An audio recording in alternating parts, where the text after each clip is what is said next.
UDF ഇതിൽ കൃത്യതയുള്ള stand എടുക്കണം. കാരണം എന്തൊക്കെ കാര്യം പറഞ്ഞിട്ടാണ് PM ശ്രീയെ UDF എതിർത്തത്, VD സതീശനെടുത്തത്, മുസ്ലിം ലീഗ് എതിർത്തത്. ഇപ്പോൾ മുസ്ലിം ലീഗാണല്ലോ വിദ്യാഭ്യാസ വകുപ്പ് ഭരിക്കുന്നത്. എങ്കിൽ ഞഞ്ഞാപിഞ്ഞ പറഞ്ഞു നിൽക്കരുത്. ഇപ്പോൾ ഇന്ന് എൻ ഷംസുദ്ദീൻ പറയുന്നത് ഞഞ്ഞാപിഞ്ഞയാണ്, അത് രാഷ്ട്രീയമല്ല. അതിൻ്റെ കാരണം എന്താണെന്ന് വെച്ചാൽ PM ശ്രീ പദ്ധതിയിൽ നടപ്പാക്കുക എന്നുള്ളത് കേന്ദ്രത്തിൻ്റെ നാഷണൽ എഡ്യൂക്കേഷൻ പോളിസിക്ക് കീഴടങ്ങലാണ് എന്നുള്ളതായിരുന്നു UDFൻ്റെ പ്രധാനപ്പെട്ട ആരോപണം. അതിലൊപ്പിടുക എന്ന് പറഞ്ഞാൽ അത് CPM-ഉം BJP-യും തമ്മിലുള്ള ധാരണയാണ്, ഒത്തുതീർപ്പാണ് എന്നാണ് VD സതീശനും കോൺഗ്രസും ലീഗും ഒക്കെ വിമർശിച്ചത്. എങ്കിൽ അതിൽ നിന്ന് ഈ സർക്കാരിന് പിന്മാറാൻ എന്താണ് തടസ്സം? പൈസയാണോ? പൈസ ഒരു തടസ്സമാവേണ്ടതില്ല. കാരണം ഇത് കിട്ടുന്നത് നക്കാപ്പിച്ചയാണ്, തുച്ഛമായ തുക. നമുക്ക് കേരളത്തിൽ എത്ര സ്കൂളുകൾ ഇപ്പോൾ ഓൾറെഡി നവീകരിക്കപ്പെട്ടിട്ടുണ്ട്, മോഡേണൈസ് ചെയ്യപ്പെട്ടിട്ടുണ്ട്.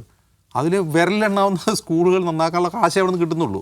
മറ്റൊരു പ്രധാനപ്പെട്ട കാര്യം SSIയുടെ ഫണ്ട് തടഞ്ഞു വയ്ക്കുന്നു എന്നുള്ളതായിരുന്നു കഴിഞ്ഞ സർക്കാരിൻ്റെ പ്രശ്നം. സമഗ്ര ശിക്ഷാ അഭിയാൻ്റെ ഭാഗമായിട്ടുള്ള നമുക്ക് ലഭിക്കേണ്ട ഫണ്ട് ഇത് പറഞ്ഞ് തടഞ്ഞു വയ്ക്കുന്നു. അങ്ങനെ തടഞ്ഞു വയ്ക്കാൻ കേന്ദ്രത്തിന് നിയമപരമായി യാതൊരു അവകാശവുമില്ല.